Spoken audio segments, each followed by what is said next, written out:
Analog thoughts. Analog thoughts. Analog thoughts. Analog thoughts. Analog thoughts. Analog thoughts. Analog thoughts. Welcome to Analog Thoughts, episode 24. Whew, I always put a note at the beginning of these that just says talk about what has been going on in your life. And I don't know why I need a note to prompt me to do that, but but sometimes I do. Sometimes I forget. Sometimes I just get right into it. So I guess I'm going to talk about my life for a sec. Stuff, music, stuff and things, stuff and music and art and stuff, and also a baby, raising a baby. That's what I do, and life is crazy. All day long, all day long. Episode 24, sing the song. Here I go, bling, bling, bling, bling, bling, bling, blong. So that was it. That was everything. Art, music, child. Every year I put out a collection of Halloween music. I think I've been doing it since 2014 or something like that. Maybe before that. And it's not always a full-length album, but I at least do... I set a minimum of doing at least 3 tracks, which is what I did this year. I put out a 3-track Halloween-themed EP.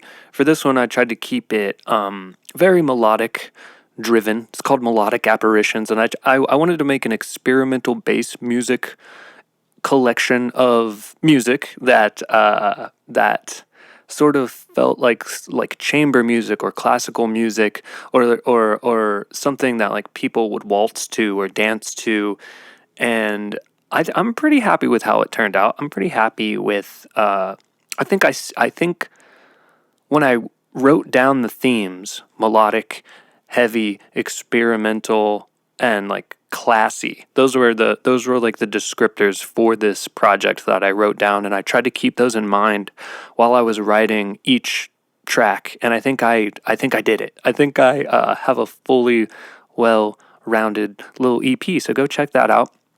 Melodic Apparitions. I have a show coming up this Saturday in Yellow Springs, Ohio, at the Yellow Springs Street Fair. So if you are in... This podcast should be out. Yeah, this podcast will be out, and you'll have a few days if you haven't heard about that. If you haven't heard about that one, and you're in or around Ohio, Yellow Springs Street Fair, 4 p.m. on the main stage. Go check that out. And then Halloween weekend, the weekend of October 28th, I will be in Denver at the Fillmore with my Triangle Brothers, Yeti and Toadface, and we will be performing, opening up for Spangle as the Trifinity, and I'm very stoked on that show. I've been listening to Spangle since I was like 13 or something, like since I was a kid, so this is going to be a really just like epic one for me, and I'm excited that they asked us to be a part of it. It's a really surreal situation. So I've been getting geared up for that, making pamphlets and doing coordinating stage antics and writing music. So I'm stoked.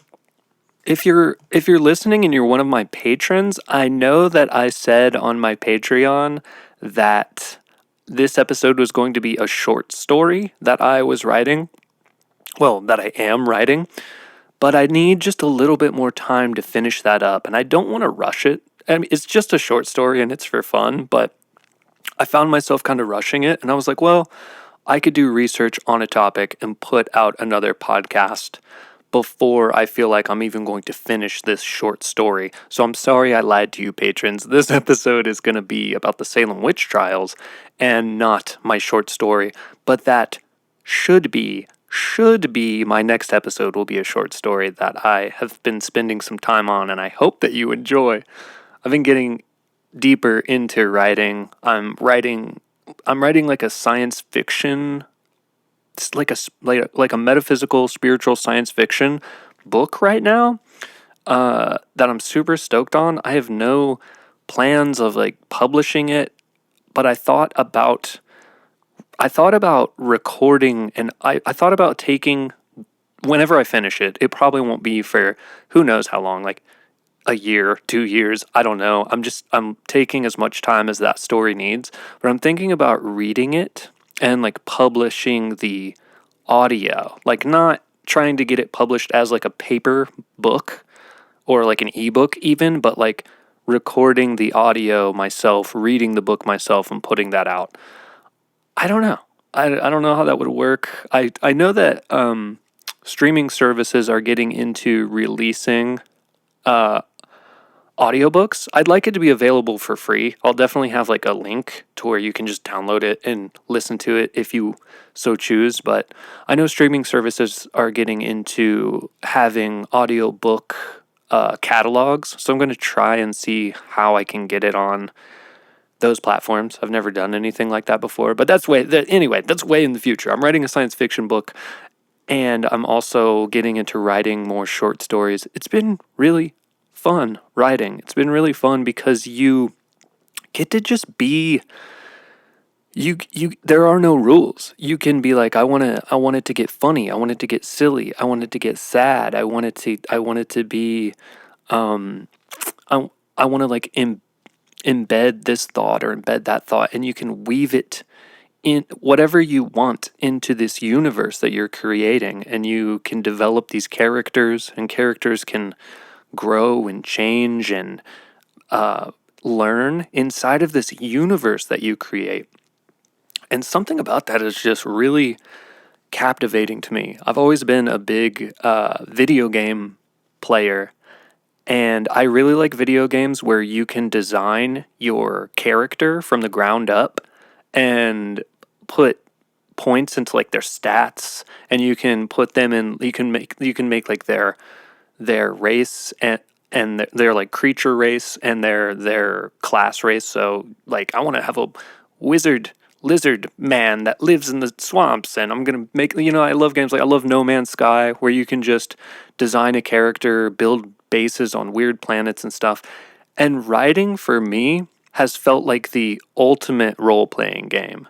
I've always been fascinated with things like Dungeons and Dragons too. Like I have only played it a handful of times just because I don't have very many friends who do play it, so I'm not in that world, but I could see myself getting completely engrossed in that world just because I love character building, and I love telling stories, and I love creating universes for characters to live inside of. So writing has been really it's been kind of like I said, the ultimate RPG for me, and I've just been loving it. I don't know if it might be the honeymoon period where I'm really in love with it right now, and then that love might like wane a little bit, and it'll hit a grind where I'm like, oh God, the story has to go somewhere. It's like I've built my characters and they're in this universe. Now what? And that's kind of where I'm at now. I'm not in the grind mode, but I have these characters established. I have this plot unfolding, and finding creative ways to get from point A to point B has been super creatively rewarding for me. So expect more writings and short stories and things from me in the future. But all right, okay, enough about me. Let's get into the Salem witch trials. And I have to admit, I did not know that much about the Salem witch trials before I did this podcast. It's something that I've seen in movies and referenced in books and referenced in just pop culture in general, but it's not something that I had a full understanding of until I did some research and looked into what went down. These Salem witch trials were a series of trials and prosecutions that took place in Salem, Massachusetts in 1692 and 1693. 35 people were found guilty, 19 of whom were executed by hanging, 14 were women, and 5 were men, as well as 2 dogs and one other man named Giles Corey, who we'll get into a little later. He died under torture after refusing to enter a plea, and at least 5 other people died in jail. This was the deadliest witch hunt in the history of colonial North America. It wasn't the first, and it wasn't the last, but it was the deadliest. And during this time, practicing witchcraft was a capital crime. It was punishable by death. This whole situation is a prime example of mass hysteria. People thinking something is happening and going off the rails trying to rectify the situation. But it wasn't unique. It was a manifestation of a much broader phenomenon that had been going on for a very long time, and over the course of time in the United States and mostly in Europe, there were between 40,000 and 50,000 people that died from witch hunts. The amount of people that died in North America is actually a drop in the bucket compared to European history. That's where we get into like everyone that came over here and colonized America. They brought all of these European traditions with them. This was a tradition that got brought over here with them. All the good traditions came, all the bad traditions came. There's more to it than that. It's more than just a European tradition getting implanted into the Americas, and we're obviously going to get into that. But these weren't the first witch hunts in the Americas, but they are certainly the most notorious. And we've come a long way. At the 300th anniversary event in 1992, to commemorate the victims of the trial, a park was dedicated in Salem and a memorial in Danvers, which is an area close to Salem, for these victims. It had mostly fallen off in Europe at this time. Witch hunts had mostly fizzled there, and it wasn't something that they were doing in Europe. So for this to start up again in the New World, for it to be like this old thing, this old European thing that did happen a lot, but had kind of fizzled, and then you come to this new world where things are supposed to be bright. No, this is great, a whole new place, and things are going to get better. And then we spark up these witch hunts again. It was just it shook people, and it was very unexpected. And a big part of the reason that these old traditions got reawakened in the New World is that there was this guy who was publishing works 30 years before the witch trials in Salem named Joseph Glanville. And Glanville was a real jerk. He pushed the thought that a belief in demons and ghosts and witches were tied to your faith in God. That if you believed in God, you also should believe in those things too. And this really fueled the fires of paranoia and belief in these things. People wanted to be faithful to God, and Glanville was making it so you had to be a real douche to do so. He was saying if you want to have faith in God, if you want to believe in Jesus and have your eternal soul saved, you must also believe in demons. You must also believe in this in that the world is being corrupted by demons, and that you need to fight against these demons.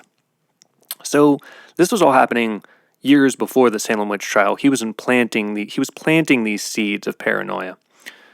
And he even inspired other authors. One named Cotton Mathers pushed the idea that demons were alive and were manifesting themselves in humans. And Cotton Mathers is going to come into play a lot in this story. He was an author, a minister, and he got into all of these positions of power, and he's just a real jerk. And he's one of the biggest reason these witch trials happened in the first place and got as bad as they did. The trials were started after people had been accused of witchcraft, primarily by teenage girls such as Elizabeth Hubbard, who was 17, as well as one younger girl, Dorothy Good, who was 4 or 5 years old when she was accused of witchcraft. And I want to give a little context as to how all of this European witch hunt influence infiltrated early America. And the big obvious part is that we settled here from Europe. We brought European traditions with us, even the terrible ones like witch hunting. But there's also more to it than that. It's kind of convoluted. So I'm going to attempt to simplify it. So stick with me here. It's going to get a little political and a little historical, but I feel like it's going to set the stage as to where the headspace was for these settlers in and around Salem during the 1690s. New England was settled by religious dissenters that were looking to build their own society based on their own religious practices. They left Europe and they were like, we don't like what we are being forced to believe in Europe, and we are going to move here to run things how we want and believe what we want. And that's all good. Those are all good things, except that they wound up becoming exactly what they were running from in Europe. Very hypocritical, maximum hypocrisy. In the 1680s, King James II, the King of England, wanted to make sure his colonies remained under his control.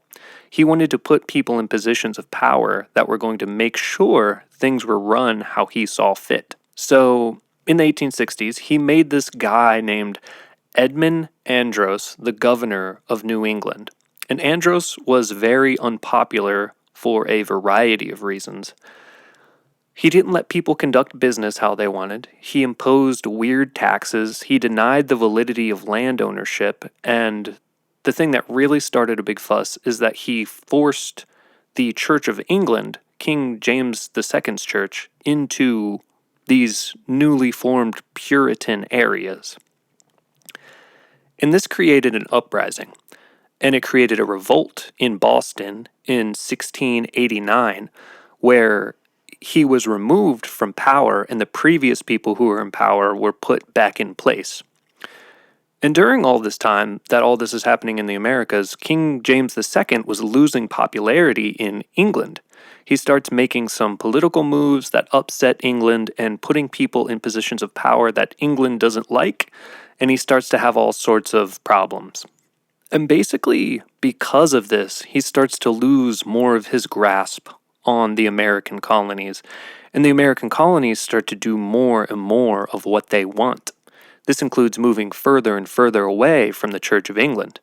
And eventually, King James II, gets replaced by King William and Queen Mary, who were Protestant, and the Catholic Church of England further dissipated from the equation. So all this happens, and then there are some years of turmoil and struggle in the colonies over land rights and who gets to govern and what land they govern, and there's just a lot of fighting and so on. This is early colonization of America, and things were shifting and churning, and political influence and change was constant and tumultuous.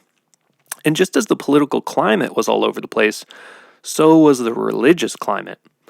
Let's turn back just a little bit even further here, and I know I'm jumping all over the place in the timeline, but I'm really wanting to paint this picture of how all of this religious radical stuff happened and how Massachusetts got to this point where they were hunting, quote, witches. So just for a sec, let's rewind to the 1620s and the 1630s. Catholic King Charles I was in charge in England, and he was hostile towards Puritans and other religious minorities, and they were fleeing England. Some of them went to the Netherlands, but a majority of them went to the Americas to settle and create where they could rule on their own terms. In the 1640s, a civil war broke out in England, leading to a Puritan-dominated parliament taking control. And in 1653, this parliament fell, and control was taken once again by the previous bloodline, King James II.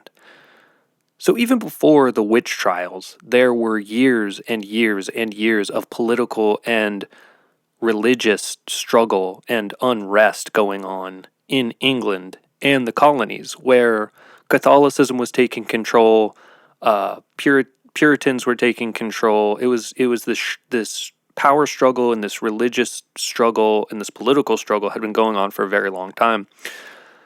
That sort of sets the stage. It sets the tone of how things can shift so violently and so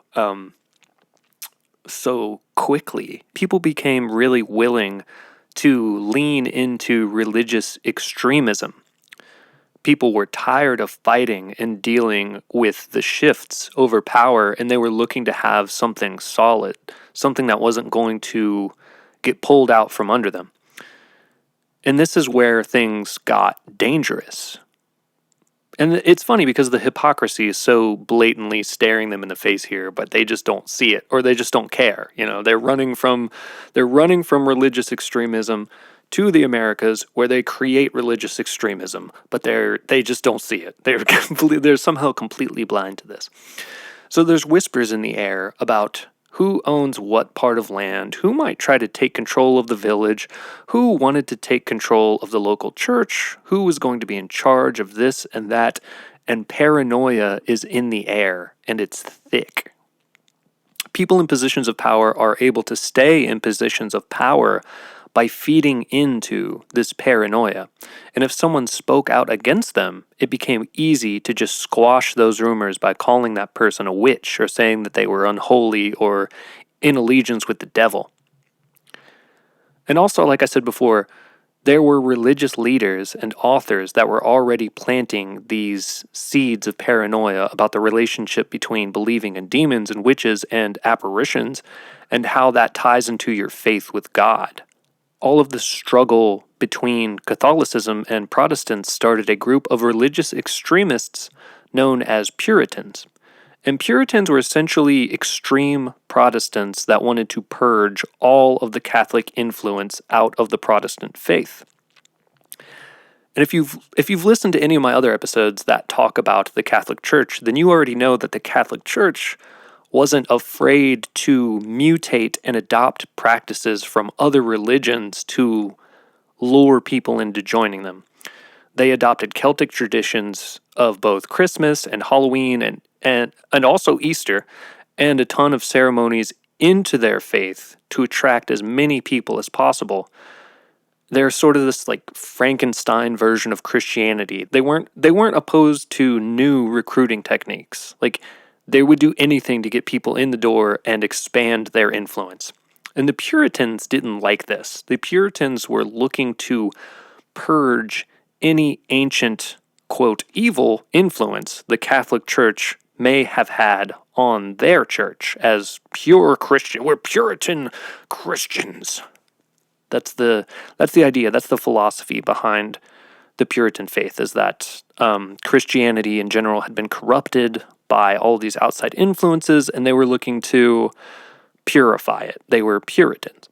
The minds of people wanted something solid that wasn't going to change. They were tired of things changing so much, and they were looking to get to the roots of their religion and stay there. And this is how the Puritan faith became so popular. And this is really how we got into people being okay with killing, quote, witches. 78% of the people accused and convicted of witchcraft were women. And prevailing New England culture was that women were inherently sinful and more susceptible to damnation than men were, which is just so messed up. Throughout their daily lives, Puritans, especially women, actively attempted to thwart attempts by the devil to overtake them and their souls. Puritans held the belief that men and women were equal in the eyes of God, but not in the eyes of the devil, and that women's souls were seen as unprotected in their so-called weak and vulnerable bodies. And that's why so many air quote witches were women. They were more easily corrupted by the devil in the eyes of the Puritans. And there was this thing that happened where women would be cleansed of their demons or have the evil purged from their bodies, and they were allowed back into society. And that's why usually when women were accused of witchcraft, they would just admit to it, because there was a chance that they wouldn't be killed, but purged and allowed to keep living. Obviously not always, but a witch that denies it was more likely to die than one who admitted it and had the chance to become pure again. And women who did not conform to the norms of Puritan society were more likely to be the target of an accusation, especially those who were unmarried or did not have children. Basically, independent, strong women were evil in the eyes of the Puritans. And during all of this Puritan uprising, that guy I mentioned earlier, Cotton Mathers, starts to publish pamphlets and books that hold stories about women and children stealing and going crazy, and stories about children losing control of their bodies and basically going feral. And none of these stories were substantiated or had any evidence to be, or held any evidence to be true. And he claimed they were possessed by demons or spirits and had things and had this thing that became known as the disease of astonishment.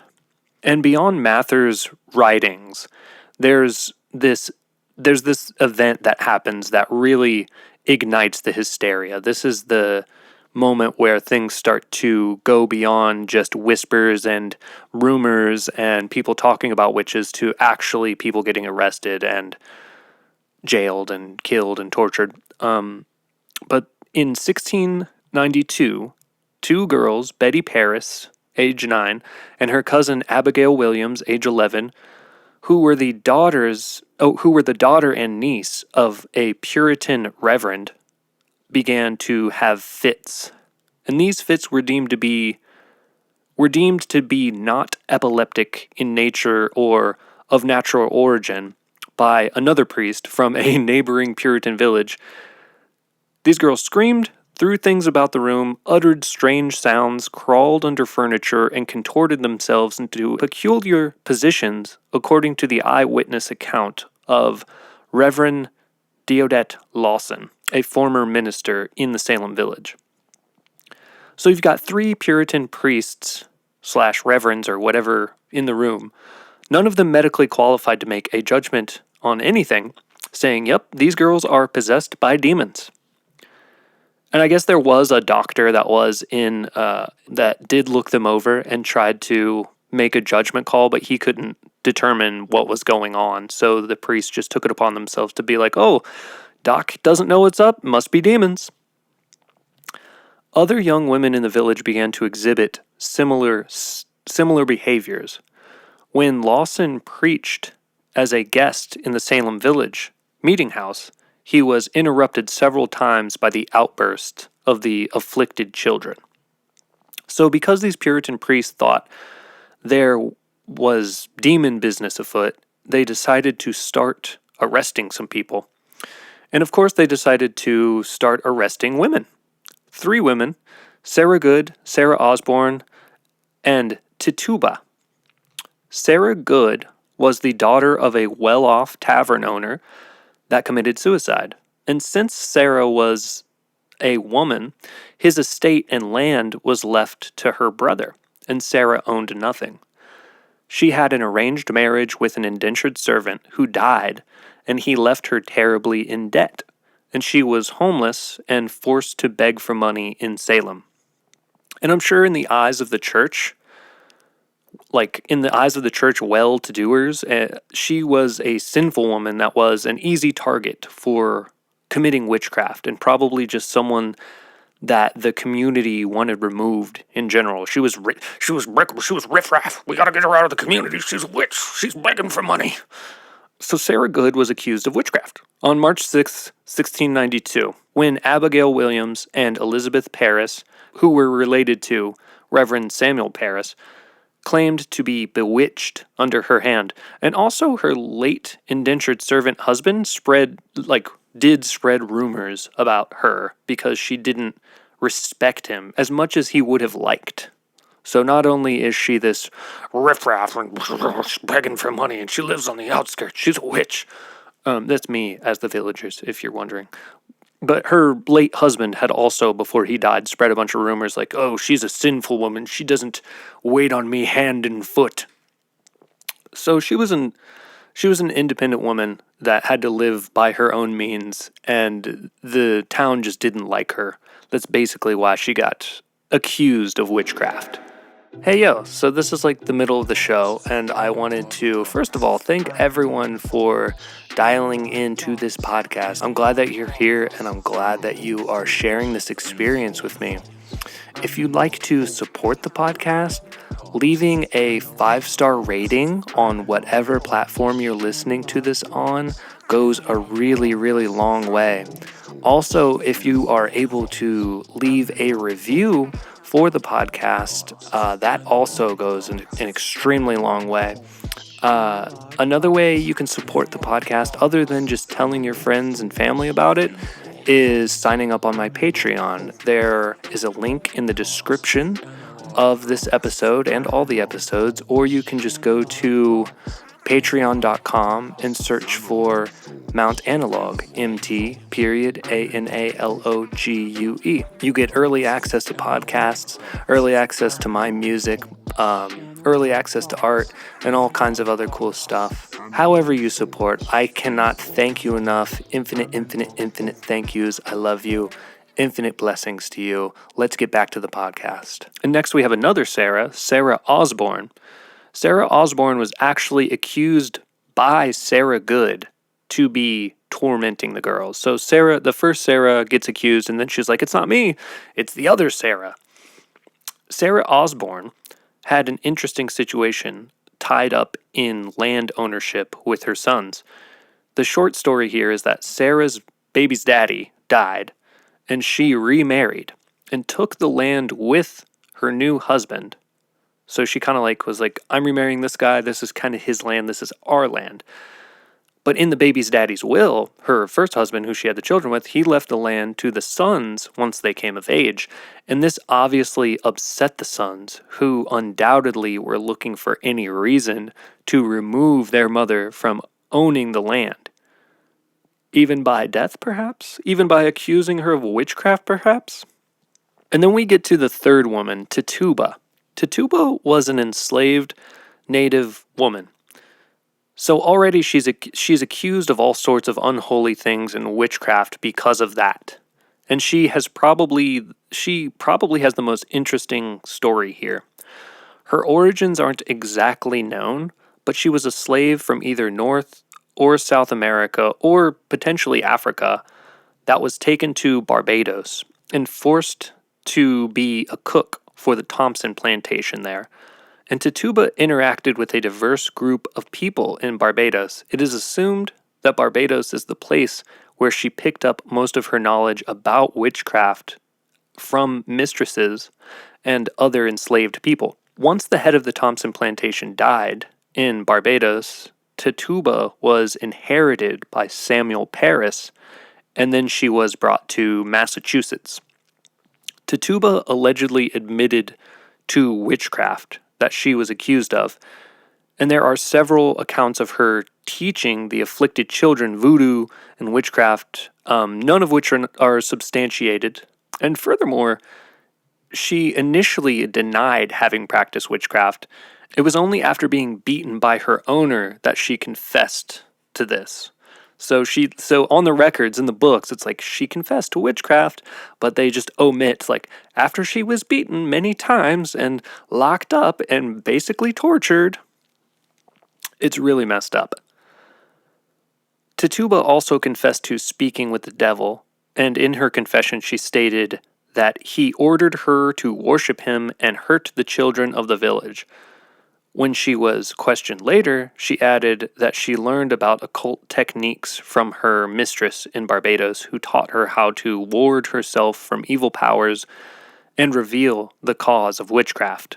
And all of these confessions were obviously coerced out of her by being beaten, and she was a slave. So William Parris and his cronies obviously beat all of these things out of her. It would have been the easiest thing for them to do, and that's what they did.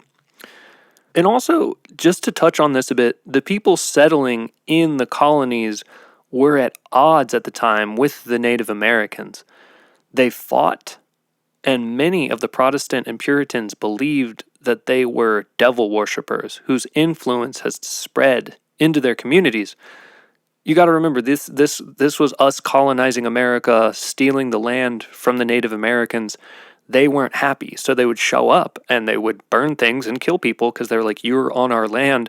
Much of this is sacred land. Leave. And they were like, no, screw you guys. We're going to stay here.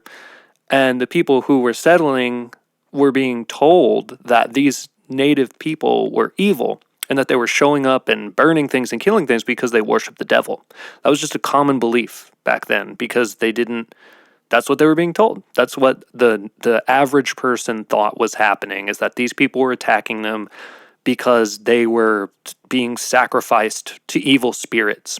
So there's already this air of misinformation and just weird these weird lies being spread. That's already embedded in the culture in Salem and the Americas in general. But Tituba was also condemned as a witch because she made a witch cake. And the witch cake is really interesting. The thing about the witch cake is this wasn't even her idea. She did not want to make this witch cake. It was someone else's in the village's idea, and this was apparently the final straw for the villagers. Like, oh, she made a witch cake. But apparently, from what I can gather, a witch cake is when you take the urine from an afflicted person. So in this case, it would have been one of the kids or teenagers that were afflicted by the witches, that were having fits and going crazy, allegedly going crazy. You would get their urine and you would bake it into a cake with ash and rye. So you'd use ash, rye, urine, and whatever else. Put it in a cake. You'd feed the cake to a dog. Once the dog ate the cake, the witch who was responsible for cursing or afflicting the people would then themselves get sick. That's what a witch cake is, and that's what the people were doing that's what people were making and feeding to dogs on a regular basis in Salem during the Salem witch trials. Supposedly, allegedly, this was a thing, and this was the main thing that sealed the deal that Tituba was a witch, is because I think from what I could tell, it was like she got told to make it because she was the cook for her for the plantation she lived on. And then after that, everyone was like, oh, she's the reason we're making witch cakes. The witch cakes aren't working because obviously, why would they? They were like, she's definitely a witch. She's having people make these weird cakes. Lock her up. And they did.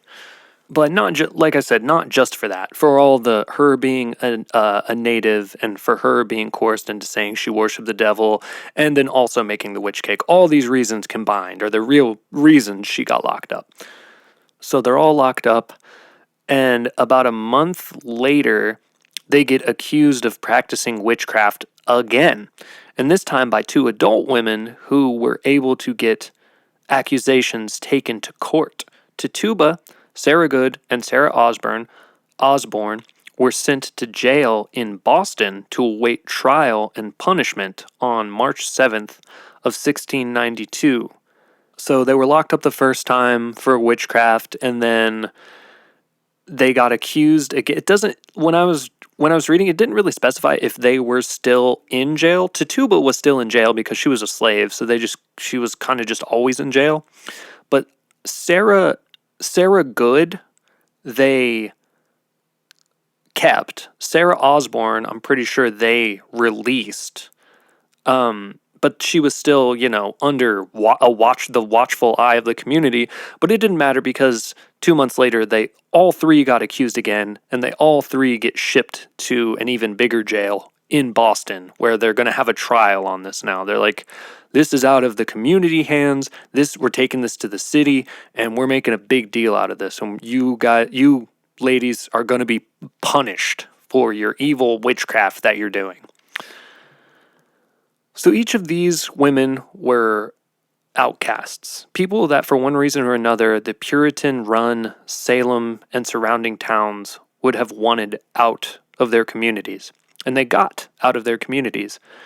And even though all of these accusations were definitely bogus and their connections to anything evil were certainly not real, the symptoms and children of the afflicted adults, some of those were real. Some of those were substantiated. People were actually getting sick, having fits, acting really crazy and just not normal.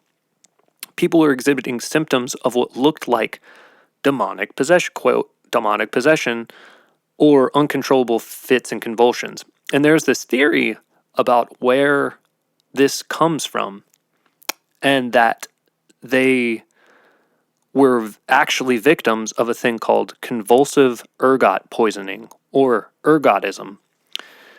And it's the effect of a long-term ergot poisoning, traditionally due to the ingestion of the alkaloids produced by ergot. Ergot is a fungus that would infect rye and grains, and the theory is that the people in and around Salem were eating this fungus. And it's a toxic fungus, and it can have all kinds of negative effects on the brain and the central nervous system. And this ergot poisoning, like the other influences of European culture and religion, was also prevalent there long before Salem. So this wasn't just something that happened in Salem. It happened in Europe, and it happened in other parts of the Americas, and it was most likely happening in Salem, but potentially on a much bigger scale, or on like a scale that was causing ergot sickness.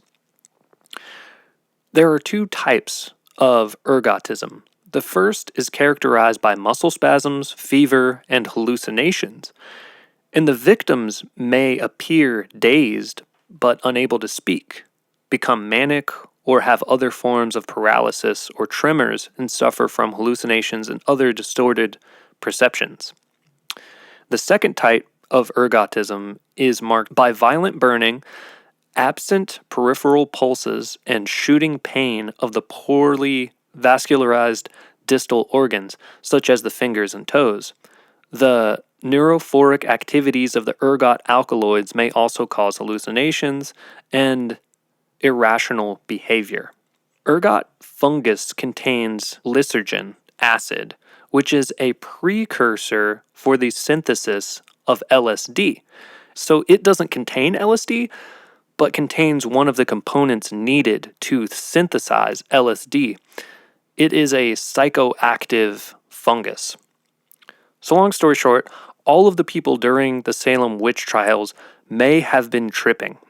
The afflicted people may have had severe ergot poisoning, convulsing, and appearing to be possessed, and the people witnessing this could have been mildly hallucinating, or the thought is that the whole community could have been mildly hallucinating and imagining things happening that weren't really happening. This is a pretty popular theory for what happened during the Salem witch trials. Everyone was either slightly tripping and seeing things that weren't real, or they were tripping really hard and they were poisoned and they were convulsing, and that's where we get the quote afflicted by witchcraft or cursed by witch people. It's just a theory, but it's an interesting one when you think about the grand scale of the situation, and it could have certainly fed into the mania and hysteria of the whole thing.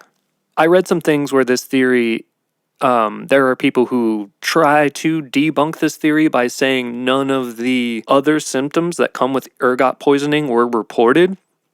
But at the same time, there's a lot of things that weren't reported. Like, there are a lot of situations and scenarios that didn't go down the way that they were reported. So who's to say that this was or wasn't ergot poisoning? It's still something on the table that I think could have happened, and a lot of people think was happening. I mean, whether or not the entire village was hallucinating from a psychoactive fungus on a mass scale, some of them definitely were, because this fungus was, like I said, it had been growing on grains and rye, and it had been affecting food supplies for thousands of years. Like, this was something that if these people in Salem were storing grains over the winter, especially in like 1692, they stored their grains over winter in probably moist, warm places, which are perfect places for fungus to propagate and to spread. So I think there was definitely fungus in the bread, and there was definitely fungus in the food. But anyway, fungus aside, our initially accused women go to jail February of 1692. By March, others were accused of witchcraft. A woman named Martha Corey, a child named Dorothy Good, and Rebecca Nurse in Salem Village and Rachel Clinton in the nearby Ipswich Village all go to jail for witchcraft. More people are going to jail for this, and the hysteria is spreading and growing. The mania continues into May of that year, where more people are jailed. Some people evade arrest and have warrants set out for them. Sarah Osborne, one of the first 3 people accused, died in jail on May 10th, 1692. And warrants were issued for 36 more people, with examinations continuing to take place in Salem Village. Sarah Dustin, daughter of Lydia Dustin, Anne Sears, Bethia Carter Sr., and her daughter Bethia Carter Jr., George Jacobs Sr., and his granddaughter Margaret Jacobs, John Willard, Alice Parker, and Puditer, Abigail Somas, George Jacobs Jr., David Andrew, Rebecca Jacobs, Sarah Buckley, and her daughter Mary Withridge. And that is just a small number of the people that were accused and detained for this. And our boy, the douche Cotton Mathers, wrote to one of the judges, John Richards, a member of his congregation, on May 31st, 1962, expressing his support of the prosecutions by cautioning him, quote, "Do not lay more stress on pure spectral evidence than it will bear. It is very certain that the devils have sometimes represented the shapes of persons not only innocent, but also very virtuous. Though I believe that the just God then ordinarily provides a way for the speedy vindication of the person thus abused." So Cotton Mathers is a psycho. He's a religious extremist, and he's probably tripping on fungus. And what he's talking about here with the spectral evidence, basically what he's saying is that we can depend on spectral evidence without a shadow of a doubt. And spectral evidence is this thing where when someone accused someone of being a witch in and around Salem during this time, their primary accusation would usually begin with saying that they saw the accused person in front of them as this demonic apparition that was tormenting them and that was cursing them and just afflicting them with pain somehow. That you'd see this apparition of a person, this demonic version of a person. That's what spectral evidence is. And Cotton Mathers was saying spectral evidence is key to this. It cannot be, he's basically saying like, this is undisputable evidence that someone's a witch. If someone tells you there's spectral evidence, then that person that they saw is a witch. And this is part of God's way of expediting this whole process of purging the land of these witches. June 2nd, 1692, the prosecutions begin in Salem. Bridget Bishop's case was the first brought to the grand jury, who endorsed all the indictments against her. Bishop was described as not living a Puritan lifestyle, for she wore black clothing and odd costumes, which was against the Puritan code. When she was examined before her trial, Bishop was asked about her coat, which had been awkwardly, quote, cut or torn in 2 ways. She also had a, quote, immoral lifestyle, and this was enough to confirm to the jury that she was indeed a witch. She was convicted of witchcraft, and Bishop was executed by hanging on June 10th, 1692. For her, quote, immoral lifestyle and her strange black coat and her non-Puritan ways, she must be a witch. I'm not making this up. This is all really happened. It's insane. And immediately following this execution, the court adjourned for 20 days until June 30th, while it sought advice from New England's most influential minister upon the state of things as they stood. Their collective response came back, dated June 15th, and composed by our boy, Cotton Mathers, the main douche of them all. And I'm not going to read all of what Mathers sent back for advice, but I'm pretty sure you can you can just essentially guess what he said. So the Salem community kills one person, and they send a letter. They're like, "Hey, are we doing good? Is this should we be doing this?" And they send it to Cotton Mathers. Cotton Mathers writes a letter back, and basically he says, "Kill the sinners, purify the land, keep on going with what you're doing. This witch hunt's great."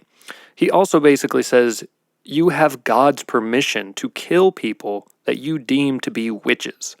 This is coming from the head minister of the land. And the court continued to jail, prosecute, and convict with even more ferocity than it had before. Sarah Good, Elizabeth Howell, Suzanne Martin, and Sarah Wilds, along with Rebecca Nurse, went to jail at this time, where they were found guilty. All 5 women were executed by hanging on July 19th, 1962. In August, grand juries indicted George Burroughs, Mary Easty, Martha Corey, and George Jacobs Sr. And this next thing I'm going to read is an excerpt from More Wonders of the Invisible World, which is written by Robert Califf. And it's a recounting of what happened that day in regards to the arrested George Burroughs, who was a Puritan preacher that had been accused of witchcraft. And it goes, "Mr. Burroughs was carried in a cart with others through the streets of Salem to execution. When he was upon the ladder, he made a speech for the clearing of his innocence, with such solemn and serious expressions as were to the admiration of all present. His prayer, which he concluded by repeating the Lord's Prayer, and at the time witches were not supposed to be able to recite the Lord's Prayer, because they were too evil to be able to do it without error, but he recited it so well worded and uttered with such composedness, as such fervency of spirit, as was very affecting, and drew tears from many, so that it seemed to some that the spectators would hinder the execution. The accusers said the devil stood and dictated to him. As soon as he was hanged, Mr. Cotton Mathers, being mounted upon a horse, addressed himself to the people, partly to declare that he, Mr. Burroughs, was no ordained minister, partly to possess the people of his guilt, saying that the devil often had been transformed into the angel of light, and that this did somewhat appease the people, and the executions went on." Basically, George Burroughs gets up in front of the people before he's executed. He recites the Lord's Prayer, and he begs for them not to execute him. And Cotton Mathers, on his horse, is like, nope, he's the devil. The devil was guiding his voice, and oftentimes the devil will present himself as a person of light and an angelic energy, and that is to deceive you. Keep the executions rolling. George Burroughs tried, but with Cotton Mathers in attendance, really no one stood a chance at surviving, because he was the grand lunatic. In September, grand juries indicted 18 more people. One of the main people indicted was farmer Giles Corey, who refused to plea at all, guilty or not guilty. He was tortured, and he was pressed beneath an increasingly heavy load of stones in an attempt to make him enter a plea. And there's the theory that he was being accused and killed so that his land could be seized, and that refusing a plea would allow his children to have his land after he died. Apparently, as he was crushed and they would ask him to plea, they would demand him to plea, he would just reply by saying, "More weight." It took him 2 days to die. And it is true at that time in Massachusetts, if you did not plea, if he did plead guilty or not guilty, just by making the plea, his land would have been seized. All of his assets, his land, everything would have been seized. But he knew if he didn't make a plea that they wouldn't be allowed to do that, and that his family would be able to retain the rights to his assets. So he basically sacrificed himself and refused to plea because he was he was, in his mind, I'm sure he was like, I'm going to die either way. They're going to hang me. They're going to kill me. One way or the other, I'm dead. So I might as well have my family be able to take my land. And for that, they tried to torture him, and they tortured him over a period of 2 days by stacking rocks on top of him, and he eventually died. But honestly, what a badass. He's just like, I don't care. You can kill me slowly. I see what you're trying to do here, and I'm not having it. 4 pleaded guilty, and 11 others were tried and found guilty. More and more people are accused, more and more people are jailed, and more people are executed.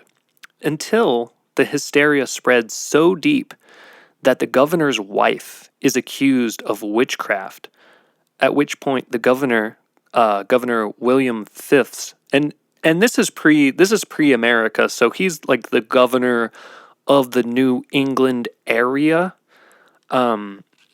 Just in general, he's like he's a governor of that general area.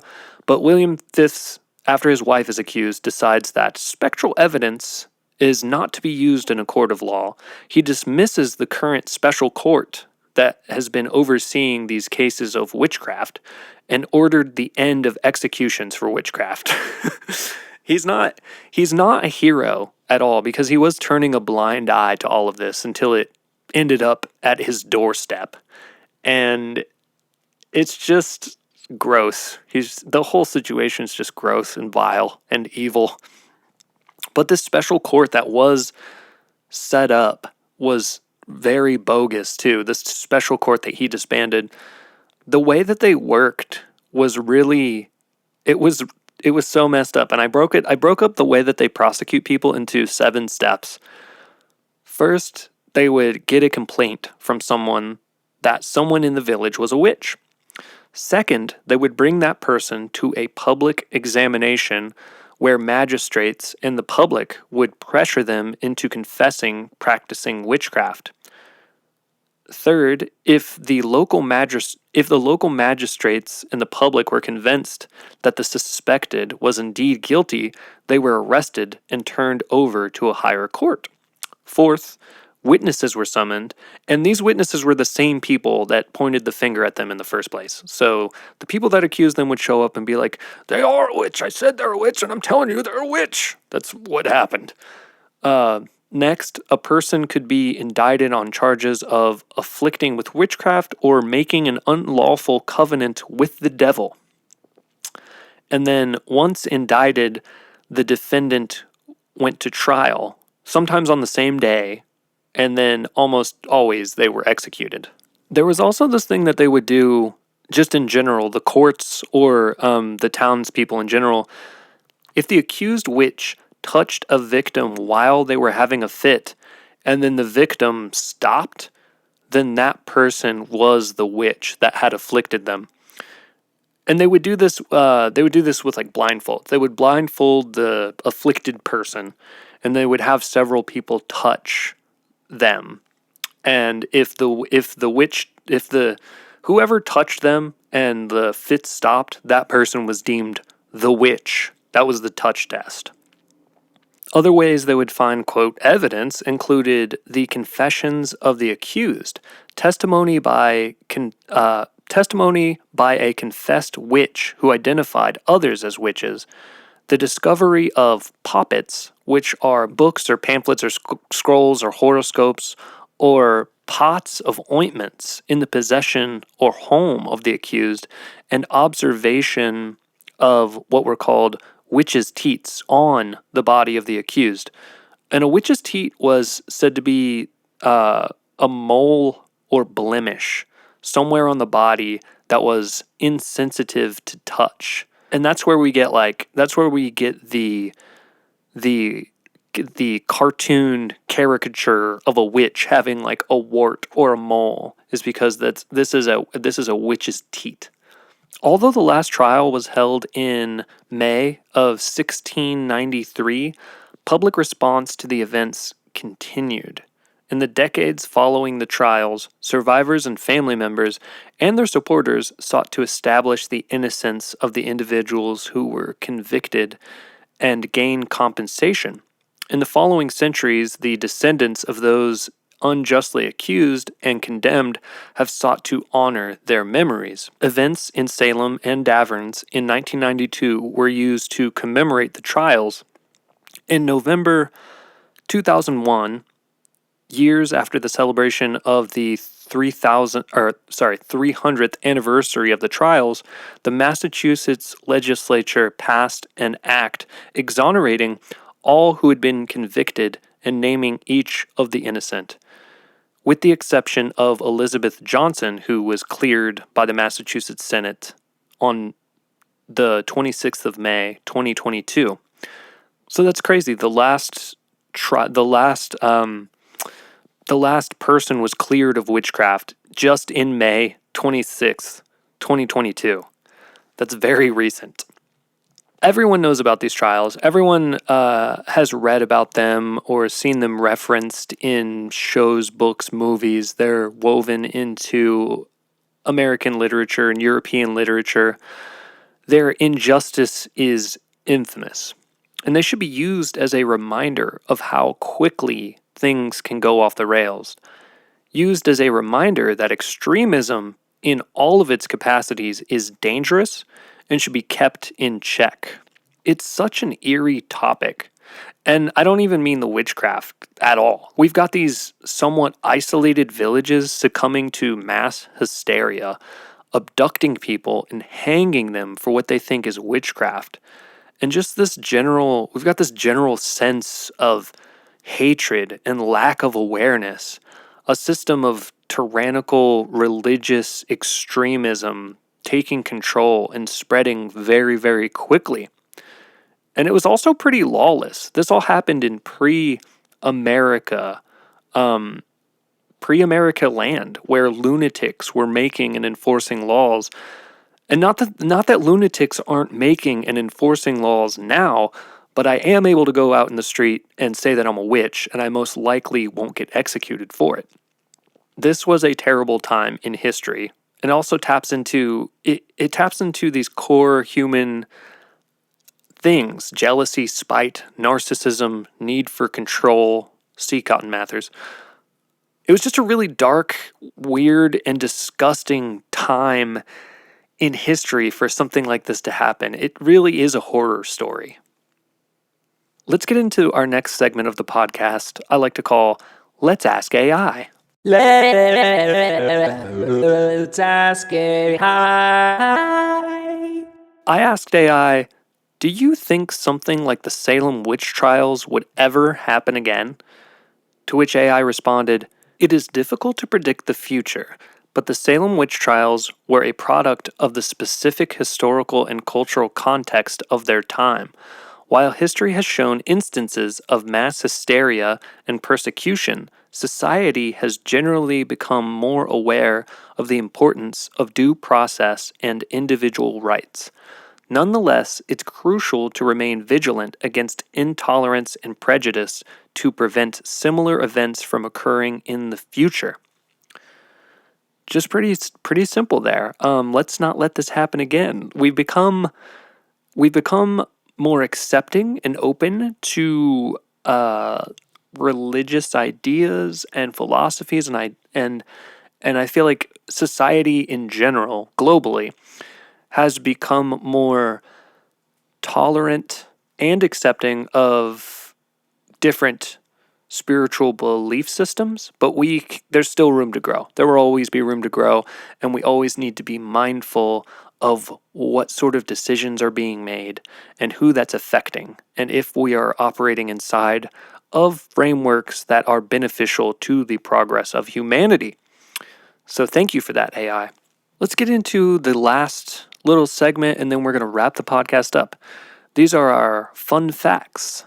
And I try to keep these fun facts about the Salem witch trial. So any info I didn't say, any little tidbits I didn't say that I wanted to embed, I'm putting them here in these little, how many do we have? In these 5 little fun facts. So fun fact number 1 is one of the most famous tests of the Salem witch trials was the swimming test.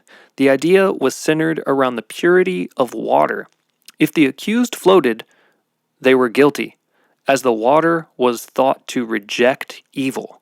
If they sank, they were deemed innocent, but often drown. I guess none of these facts are really going to be fun. I don't know why I should just start calling these facts, or ending facts, because I find most of the time, like, there's definitely instances where they're not fun facts. This is definitely one of those instances. Fact number 2. When one thinks of the Salem witch trials, it is easy to imagine that the witches were all burned at the stake. This is actually a trope from the European witch trials. Being burned at the stake was an age-old punishment reserved for heretics. Joan of Arc was burned at the stake, as were several thousand others accused of heresy during the Middle Ages. The tradition continued throughout Europe for several hundred years in the 18th century. This style of execution is commonly thought of in conjuncture with the witch trials because out of the tens of thousands of witch executions in Europe, many were burned at the stake. Fun fact number 3. One dog was shot after a girl suffering from convulsions accused the dog of trying to bewitch her. However, after the dog's death, the local ministries reasoned that if the devil had possessed the dog, it would not have been so easily killed with a bullet. The second slain dog was actually thought to be a victim of witchcraft whose tormentors fled Salem before they could be tried in court. Our next fun fact is that even though the name Salem is associated with Halloween, is associated with Halloween now and just all things spooky, it actually comes from Hebrew and means the opposite of scary. The 17th century settlers decided to name the town Salem after shalom, the Hebrew word for peace and harmony. And the last fun fact is that even though most of Salem's achievements are overshadowed by the witch trials, they are actually responsible for the invention of the National Guard. In 2013, President Barack Obama signed a law stating that the birthplace of the Guard is indeed Salem, Massachusetts. And there you have it, folks. A deepish dive into how the Salem witch trials started, what the religious, political, and cultural climate was like, and how something like this could have happened. Demented mindsets masquerading as vigilant do-gooders, something we all need to be mindful of. The trials stand as a testament to how quickly things can shift in a negative direction and how persuasive, charismatic, religious extremists can be. We all need to be mindful of what we're being told, why we are being told that, and who is telling us. Also, we need to be mindful of how our intentions are guided. Are there things rooted in your upbringing and your mind that are shifting your perception in a negative direction? Are you actively part of a belief system that isn't beneficial for the progress of humanity? We need to be mindful of political and social influences on our values and morals. Don't be afraid to challenge established systems and concepts of what is right or wrong. Stagnation does not encourage progress. Don't forget to check on your mental health, and don't forget to check on the mental health of your loved ones. I'll see you next time. Bye. Thoughts. Analog thoughts. Analog thoughts. Analog thoughts. Analog thoughts. Analog thoughts. Analog thoughts. Analog thoughts.